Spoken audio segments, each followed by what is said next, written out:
Kyle Montgomery here, basking in the ambiance of knowledge from one Dorsey Levens as we take a look at the top ACC football headlines from Saturday. And first up, how about Taj Boyd's performance against North Carolina?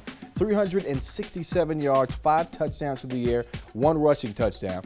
And when you look at him in comparison to some of the other top guys in the country, the Andrew Lucks of the world that you see on this list here, is he a legitimate Heisman contender when you look at him in comparison to these guys? Absolutely. He's the leader on one of the top-ranked teams in the country. They're 8-0. He leads the ACC in total offense and passing yards, and his decision-making lately has been impeccable. If you can look at his touchdown-to-interception ratio, 24 touchdowns to only 3 interceptions, wow.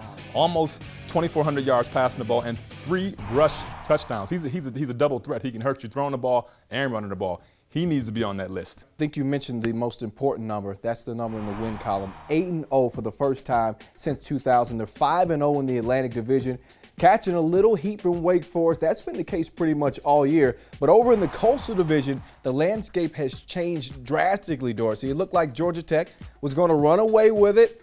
But after back-to-back losses, Virginia Tech is now in the driver's seat.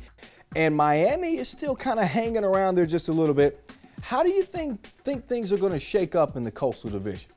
Well, now that Virginia Tech is in the driver's seat, I see them driving away with it right now. I honestly do. Because Georgia Tech has a tough schedule moving forward. They got Clemson next week, Tech the following week. I think they may lose one or possibly both of those games. I don't see Virginia Tech losing any more games on their schedule. I like Virginia Tech to take the Coastal. You know, all of these losses or potential losses for Georgia Tech isn't just hurting themselves. When you look at their effect on Clemson on the national radar, all of a sudden next week's game in Atlanta isn't quite as spicy for the polls. No, it's not. And Clemson would really benefit from Georgia Tech being ranked higher because we know how important strength of schedule is when it comes to the BCS. So moving down the line, it would look better for them to get into a bigger bowl game or a BCS bowl game if they played better competition.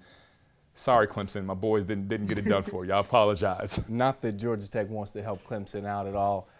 Anyway, a couple of news and notes for you before we get out of here. David Amerson of NC State, defensive back, he's a baller. 2 picks today versus Virginia. Took 1 back for a touchdown.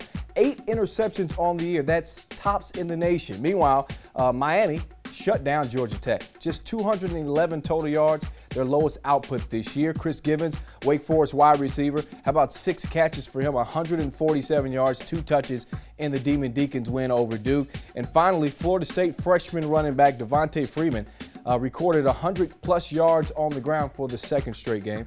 So that'll do it for our news and notes, and that'll do it for us. Dorsey Levens, Kyle Montgomery, saying so long for now.